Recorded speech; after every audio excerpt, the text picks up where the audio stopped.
اعوذ باللہ من الشیطان الرجیم بسم اللہ الرحمن الرحیم الحمد للہ رب العالمین الصلاۃ والسلام علی رسولہ الکریم ابی القاسم محمد صلی اللہ علیہ وآلہ وسلم وعلی آلہ الطیبین الطاہرین المعصومین لا سیما منہم علی بقیت اللہ الاعظم امام المنتظر المہدی الہادی صلوات اللہ علیہ اما بعد فقد قال اللہ الحکیم فی کتابہ المبین من کان یرید العزت فللہ العزت جمیعا الیہ یصعد القلم الطیب والعمل الصالح۔ قرآن مجید کی آیت سورہ فاطر سے ملاحظہ کر رہے ہیں۔ سب سے پہلے قرآن مجید کی آیت کا ترجمہ بیان کرتے ہیں اور اس کے بعد مقصود کو بیان کیا جائے گا۔ ارشاد رب العزت ہوتا ہے کہ جو شخص بھی عزت کا طلبگار ہے وہ جان لے کہ سب عزت خداوند متعال کے لیے ہے۔ پاکیزہ کلام خدا کی طرف بلند ہوتا ہے، عمل صالح اسے عرفاں اور بلند کرتا ہے۔ قرآن مجید کی اس آیت کو سامعین ناظرین آپ نے ملاحظہ کیا۔ ہمارا سلسلہ گفتگو آج اس نقطہ میں چلے گا کہ حضرت امیر المومنین علی بن ابی طالب علیہ السلام کی ولایت کی گواہی توحید اور رسالت کی گواہی کے ساتھ مقترن ہے تشہد کے اندر، تشہد فی الصلاۃ۔ جیسا کہ آپ حضرات جانتے ہیں کہ آج سے 2-4 دن پہلے میں نے ایک لیکچر ریکارڈ کروایا تھا جس پر چند منکرین کی جانب سے اعتراض کیا گیا تھا، اور وہ لیکچر یہ تھا کہ رسول خدا کی نماز میں علی ہے،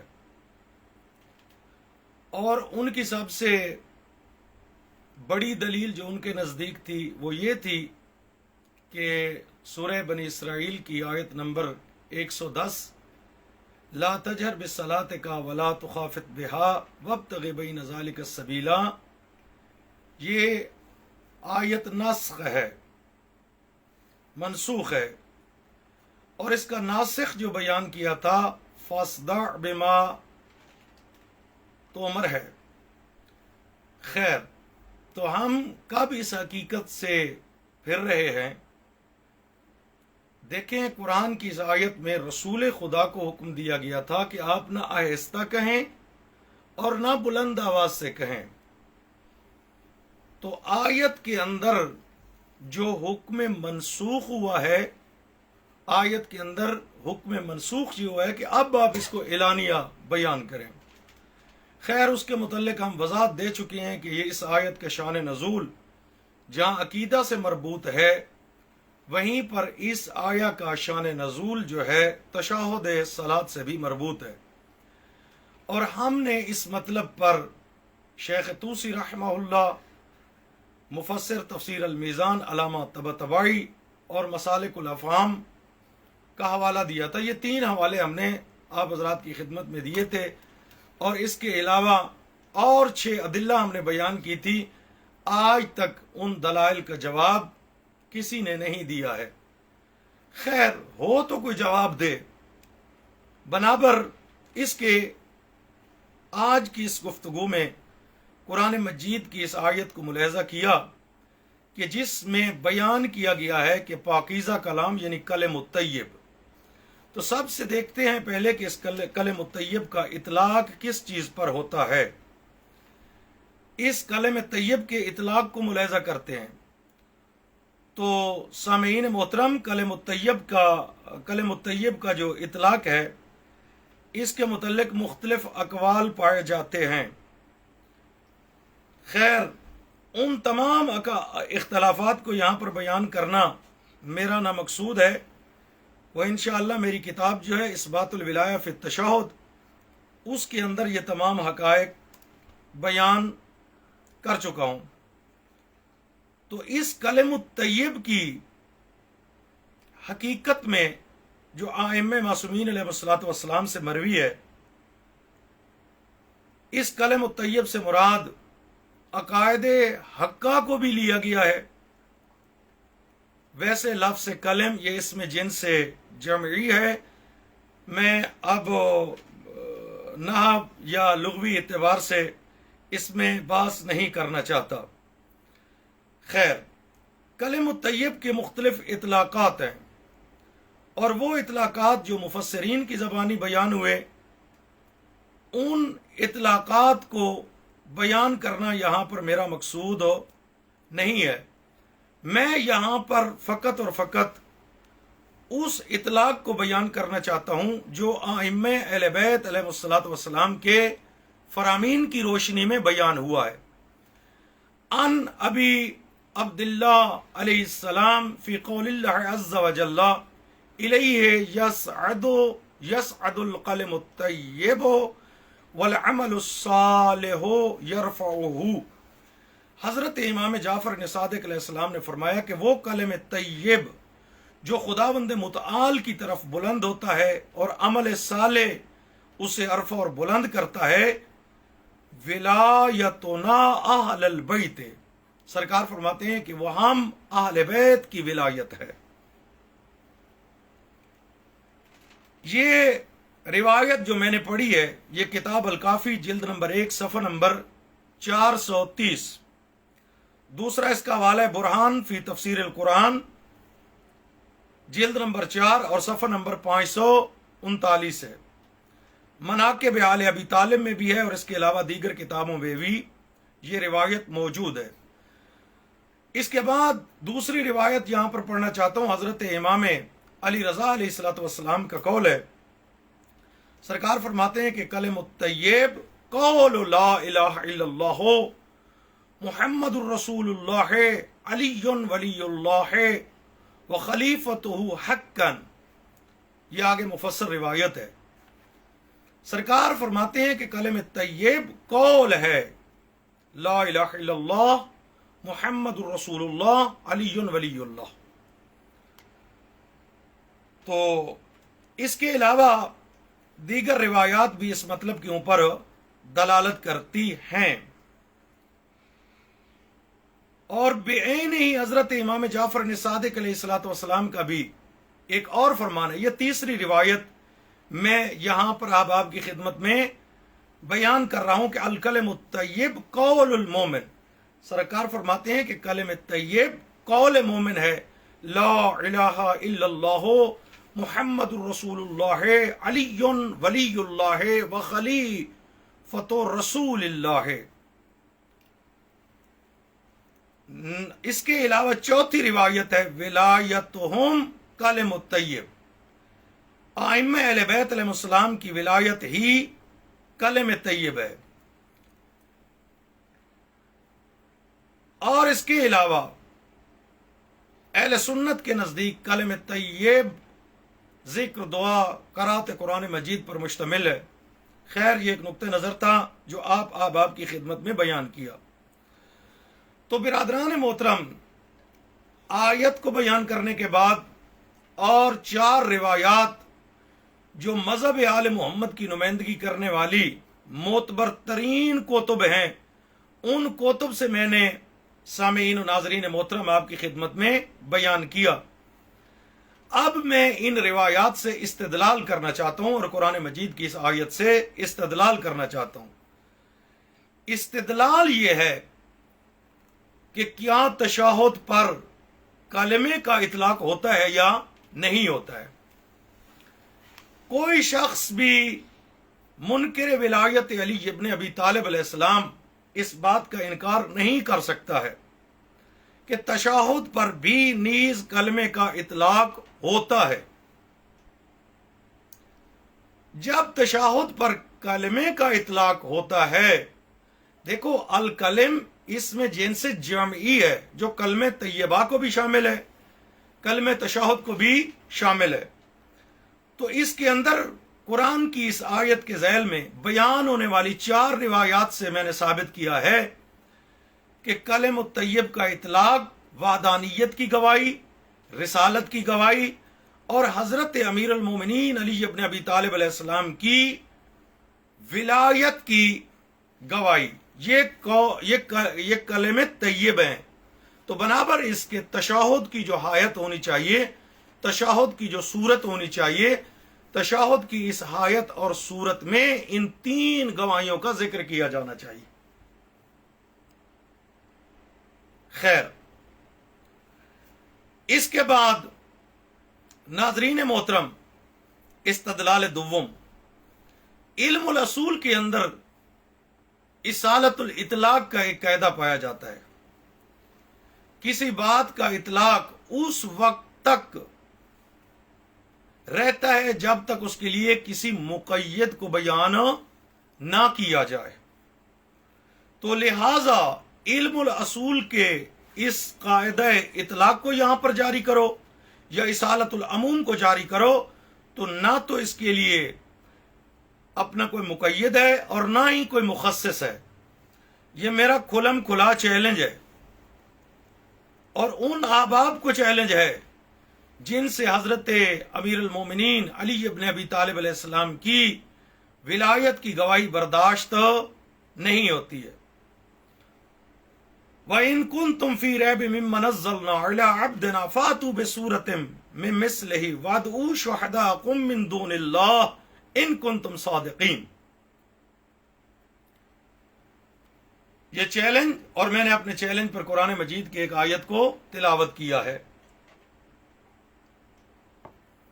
اب برادران محترم، ممکن ہے کہ میرے اس چیلنج کے جواب میں ان روایات کو بیان کیا جائے جن روایات کے اندر شہادتین کا ذکر پایا جاتا ہے، 2 گواہیوں کا ذکر پایا جاتا ہے. ممکن ہے میرے اس چیلنج کے رد میں واضح سی بات ہے کہ وہ یہی روایات لے کر آئیں گے، اس کے علاوہ ان کے پاس کوئی دلیل نہیں ہے جس کو ہم مخصص اور مقید کے طور پر لے سکیں. تو سب سے پہلی روایت میں خود پڑھ دیتا ہوں.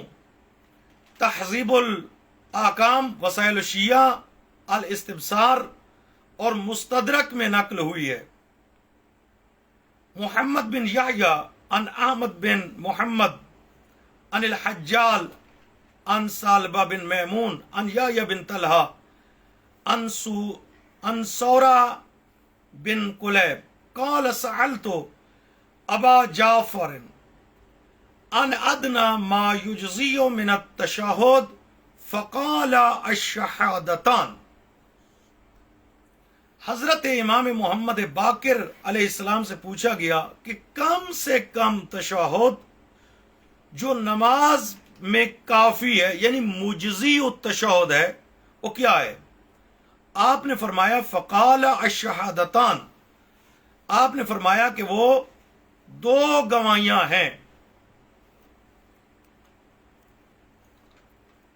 خیر، تو اس روایت کو ہم ملاحظہ کرتے ہیں. سب سے پہلے عزیزمان اس روایت کے اوپر تبصرہ سن لو کہ اس روایت کی حیثیت از نظر علم الرجال کیا ہے. تنقی مبانی العروہ، جلد نمبر 4، صفحہ نمبر 142، آقائے جواد تبریزی فرماتے ہیں کہ اس حدیث سے استفادہ کرنا درست نہیں ہے. وجہ یہ بیان کرتے ہیں کہ اس حدیث کی سند میں یحییٰ بن طلحہ ہے اور اس کی وثاقت ثابت نہیں ہے، اور دوسرا ثورہ بن کلیب ہے، اس کے بھی قابل اعتماد ہونے میں اشکال پایا جاتا ہے. جب ایسا ہے کہ اس روایت کے روات میں سے 2 راوی ضعیف ہیں تو پھر یہ روایت تشہد میں 2 گواہیوں کو ثابت کرنے پر دلیل کے طور پر کیسے لیا جا سکتا ہے؟ یہ پہلی بات. دوسرا، ملاذ الاخبار کے اندر ملاذ الاخیار فی فہم تہذیب الاخبار، جلد نمبر 3، صفحہ نمبر 587، 97 پر محمد بن حسن شیخ توسی نے لکھا ہے کہ یہ روایت مجہول ہے۔ پھر سنو 2 گواہیوں والی روایت تشہد جو استبصار سے میں نے یہاں پر بیان کی ہے، اس کے متعلق کہہ رہے ہیں کہ وہ مجہول ہے۔ مرۃ العقول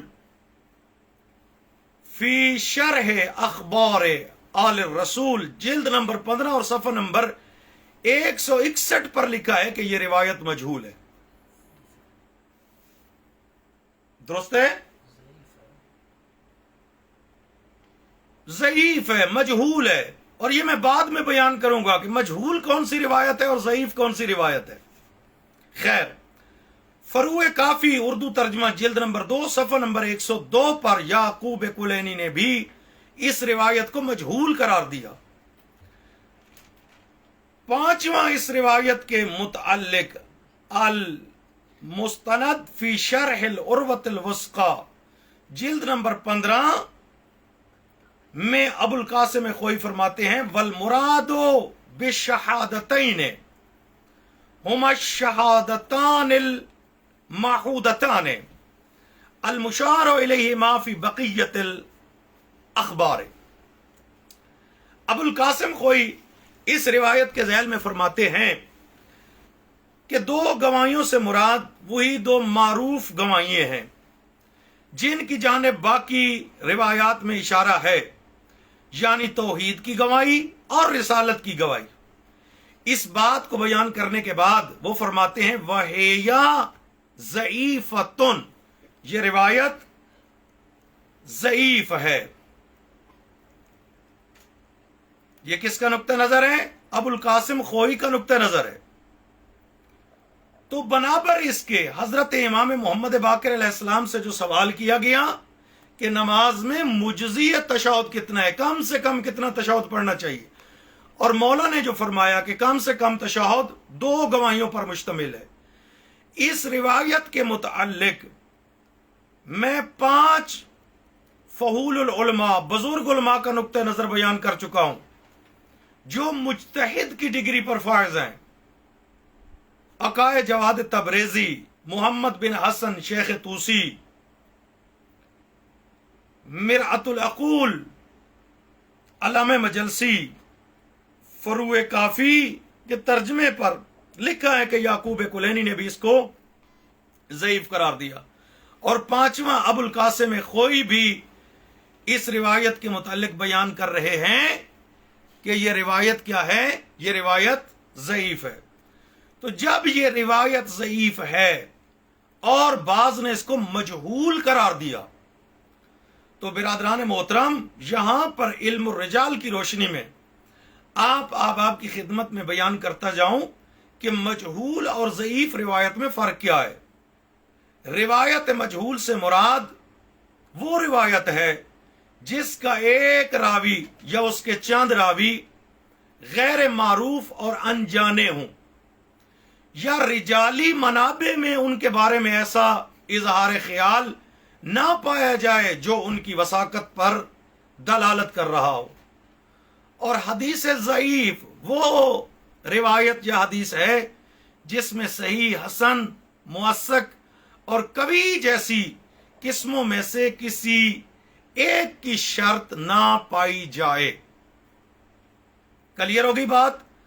تو اس روایت کے مجہول، ضعیف اور مجہول ہونے میں کوئی شک اور شبہ نہیں پایا جاتا ہے۔ کلیئر ہوگی بات؟ تو پھر دوسرا سوال یہاں پر یہ پیدا ہوتا ہے کہ کیا ایسی روایت جس کے راوی مجہول الحال ہیں، جن کا پتہ ہی نہیں ہے کہ اپنے ہیں یا پرائے ہیں، قابل اعتماد ہیں یا نہیں ہے، ان کی وثاقت یقینی ہے یا نہیں ہے، کچھ بھی پتہ نہیں ہے، مجہول الحال ہے، اور دوسرا بعض نے اس کو ضعیف قرار دیا، بعض نے اس کو کیا قرار دیا؟ ضعیف قرار دیا۔ تو سوال یہاں پر یہ پیدا ہوتا ہے کہ آیا ضعیف روایت سے استدلال کیا جا سکتا ہے یا نہیں کیا جا سکتا ہے؟ تو جناب شیخ توسی رحمت اللہ علیہ نے اپنی کتاب عیدت الاصول جلد نمبر 1 اور صفحہ نمبر 154 پر الفصل الحادی عشر میں فرمایا کہ ان قرائن پر جو احادیث کی صحت پر دلالت کرتے ہیں اور دیگر قواعد و ضوابط کو بیان وہاں پر کر رہے ہیں، وہ فرماتے ہیں کہ وَإِذَا كَانَ أَحَدُ الرَّاوِيَيْنِ مَعْرُوفًا وَالْآخِرُ مَجْهُولًا، وہ کہتے ہیں کہ جب روایت بیان کرنے والے روات میں سے دو راوی معروف ہوں، یعنی ان کے متعلق پتہ ہو، اور کوئی دوسرا جو ہے مجہول ہو، قدم خبر المعروف علی خبر المجہول، وہ فرماتے ہیں کہ اس معروف خبر کو مجہول خبر پر مقدم کیا جائے گا، لأنه لا يؤمن ان يكون، توجہ کیجئے گا، ان يكون المجهول على صفة لا يجوز معها قبول خبره، وہ فرماتے ہیں کہ جب دو راویوں میں سے ایک معروف اور دوسرا مجہول ہو تو معروف راوی سے بیان شدہ روایت کو مجہول راوی کی حدیث پر فوقیت دی جائے گی، یعنی اس کو مقدم قرار دیا جائے گا۔ وجہ یہ ہے کہ شاید مجہول راوی ایسا ہو جس کی روایت قبول کرنا جائز ہی نہ ہو۔ اب اس کے بعد الاصول الاصلیہ، دوسرا حوالہ سنو، یعنی مجہول روایت کو ہم یہاں پر نہیں لے سکتے ہیں۔ دوسرا حوالہ سنو، کتاب کا نام ہے الاصول الاصلیہ، صفحہ نمبر 105۔ علامہ فیض کاشانی نے بھی یہی بات کہی ہے وہاں پر جو اوپر میں بیان کر چکا ہوں، الفوائد المدنیہ والشواہد المکیہ، صفحہ نمبر 164 پر علامہ محمد امین استرابادی آبادی نے بھی بالکل ایسے ہی اس کو نقل کیا ہے۔ تو جب یہ بات یہاں تک ثابت ہو گئی کہ ہم مجہول روایت سے، جس کے روات مجہول ہوں، اس کو قبول نہیں کیا جا سکتا ہے، اور یہ گواہی مختار کمی نہیں دے رہا ہے، یہ گواہی فحول العلماء دے رہے ہیں، تو پھر کیسے اس روایت کو اخذ کیا جائے گا؟ نہیں لیا جا سکتا ہے اس روایت سے دو گواہیوں والا تشہد۔ کلیئر ہوگی بات؟ اب اس کے بعد میں ایک دوسری روایت کو یہاں پر پڑھنا چاہتا ہوں جس میں دو گواہیوں کا ذکر موجود ہے۔ جانتا ہوں کہ منکرین ولایت علی ابن ابی طالب علیہ السلام اس دوسری روایت کو شاید اپنے مدعا کی تائید کے لیے بیان کریں گے۔ تو اس روایت کا سلسلہ سند کیا ہے؟ الحسین بن سعید عن صفوان قال حدثنا عبداللہ بن بکیر عن عبد المالک بن عمرو الاحول عن ابی عبداللہ علیہ الصلوۃ والسلام قال التشہد فی الرکعتین الاولیین، حضرت امام جعفر صادق علیہ السلام فرماتے ہیں کہ پہلی دو رکعتوں کے تشہد میں الحمدللہ اشہد ان لا الہ الا اللہ وحدہ لا شریک لہ واشہد ان محمدا عبدہ ورسولہ اللہم صل علی محمد وآل محمد وتقبل شفاعتہ فی امتہ وارفع درجاتہ۔ ٹھیک ہے، اس میں بھی دو گواہیوں کا ذکر موجود ہے، لیکن دیکھتے ہیں علم الرجال کی روشنی میں یہ دوسری روایت کیسے ہے۔ تو عزیز من، شرح العروۃ الوثقی جلد نمبر 15 صفحہ نمبر 247 پر السید خوئی نے ارشاد فرمایا ولا يقدح اجتماع لوحا على ما ثبت استحبابه من الخارج كما لا يخفى. نعم هي ضعيفة السند بالأحول فإنه لم يوثق. یہ روایت تشہد کے لیے ابو القاسم خوئی العروۃ الوثقی کی شرح میں فرماتے ہیں کہ یہ روایت تشہد کے لیے جو استحباب ثابت ہے، اس کے علاوہ سے اس کے معنی نہیں ہے. یعنی اذکار مستحبی جن کو اس روایت کے اندر ذکر نہیں کیا گیا ہے، یہ روایت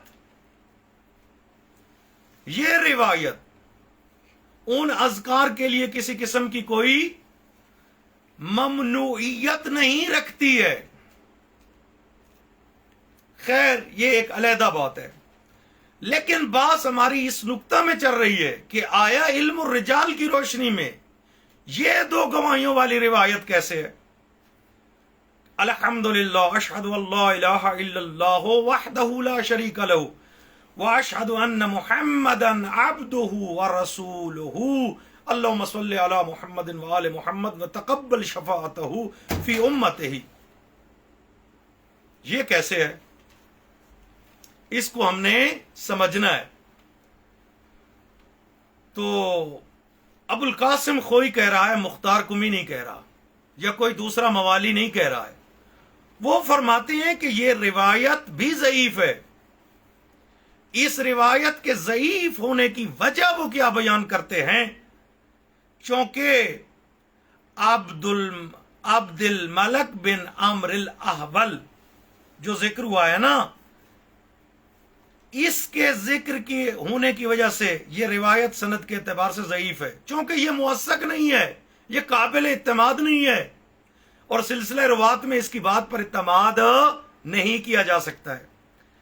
البتہ رجال الکشی میں آپ لوگوں کے لیے واضح رہے کہ اس کی مد میں ایک روایت بیان ہوئی، لیکن یہ سند ایک ایسے شخص تک پہنچتی ہے جس پر اعتماد نہیں کیا جا سکتا ہے. دوسرا، اس روایت کے روات میں سے ایک راوی ہے عبداللہ بن بکیر، اس کا تعلق فتحی المذہب ہے. فتحی مذہب وہ ہیں جو حضرت امام موسیٰ کاظم علیہ السلام کی امامت کو نہیں مانتے، عبداللہ بن جعفر کی امامت پر یقین رکھتے ہیں. تو اس لیے یہ لوگ فاسد المذہب ہیں. شیعہ اثنا عشریہ کے نزدیک جو حضرت امام موسیٰ کاظم علیہ السلام کی امامت کی گواہی نہیں دیتا ہے، وہ تشہد میں حضرت امیر المومنین علی ابن ابی طالب علیہ السلام کی ولایت کی گواہی کیسے دے گا؟ اور ابن ادریس ہلی نے السرائر کے اندر لکھا ہے، جلد نمبر 1 صفحہ نمبر 313 پر اس نے لکھا ہے، انہوں نے کہا ہے کہ فتحی مذہب رکھنے والوں سے چند احکام میں ذکر ہونے والی روایات کو نہیں لیا جا سکتا، چونکہ اس نے کہا ہے کہ فتحی مذہب ہے، اور جو حضرت امام موسیٰ کاظم علیہ السلام کی امامت کو نہیں مانتے وہ ملعون ہیں. تو بنابر اس کے دو گواہیوں والا تشہد جو اپنی صلات کے اندر یہ پڑھتے ہیں، یہ فتحی مذہب نے آپ کو دیا ہے، جن سے حضرت امام موسیٰ کاظم علیہ السلام کی امامت ہضم نہیں ہو رہی ہے، اور وہ عبداللہ ابن جعفر کو امام مان رہے ہیں. تو بنابر اس کی عزیزان فتحی مذہب والے سے یہ روایت نہیں لے سکتے ہیں ہم. اس کے بعد دوسرا حوالہ ملاحظہ کرو، المعتبر، یہ روایت جو دوسری میں نے پیش کی ہے، جلد نمبر 1 صفحہ نمبر 445 پر محقق ہلی نے اس روایت کو اسی لیے ضعیف قرار دیا کیونکہ اس کے نقل کرنے والوں میں فتحی مذہب سے تعلق رکھنے والے روات موجود ہیں. علامہ ہلی بھی اس روایت کو نہیں مانتا. تیسرا حوالہ سنو، مجمع الفوائد جلد نمبر 1 صفحہ نمبر 352. محقق اردبیلی ان فتحی مذہب لوگوں کے متعلق فرماتے ہیں فَإِنَّا رِجَالَهُ فَتْحِيَّةٌ وَفِسْقٌ أَعْظَمُ مِنْ فَسَادِ الْعَقِیدَةِ. وہ فرماتے ہیں کہ ان کے جو رجال فتحیہ ہیں نا، وہ عقیدہ کے اعتبار سے فسق بہت بڑے مجرم ہیں، گناہگار ہیں. اس کے علاوہ چوتھا حوالہ اس بات کو سنو، یہ محقق اردبیلی بھی اس 2 گواہیوں والی روایت کو رد کر چکا ہے، محقق ہلی بھی رد کر چکا ہے، ابن ادریس ہلی بھی اس کو رد کر چکا ہے.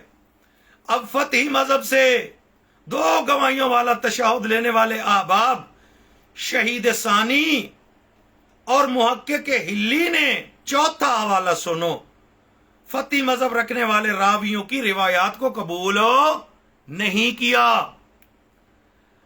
اب رجال 5واں حوالہ سنو، رجال ابن داؤد صفحہ نمبر 200 میں خود عبداللہ بن بکیر کا شمار نیز ضعیف راویوں میں ہے. اور علامہ ہلی نے رجال ہلی کے اندر بحوالہ الفہرست پر علامہ ہلی نے عبداللہ بن بکیر کو فاسد العقیدہ قرار دیا ہے. کلیئر ہوگی بات؟ تو آج میں نے اس لیکچر میں 2 روایات پر ان کی حقیقت کو واضح کیا، اور ان 2 روایات جن کے اندر 2 گواہیوں کا ذکر ہے، ان کے روات ضعیف ہیں. اور جو اس وقت اپنا منکرین ولایت علی ابن ابی طالب کے ہاں تشہد رائج ہے، وہ اس کے روات فتحی مذہب والے ہیں. وہ حضرت امام موسیٰ کاظم علیہ السلام کی امامت پر یقین نہیں رکھتے ہیں. توجہ کی ہے میری گزارش پر، وہ فتحی مذہب والے ہیں یہ لوگ جو تشہد پڑھ رہے ہیں. اس کے علاوہ اس کے ذیل میں آنے والی بقیہ روایات کو انشاءاللہ بعد کے لیکچر میں ملاحظہ کریں گے. وصلی اللہ علی محمد وآلہ اجمعین.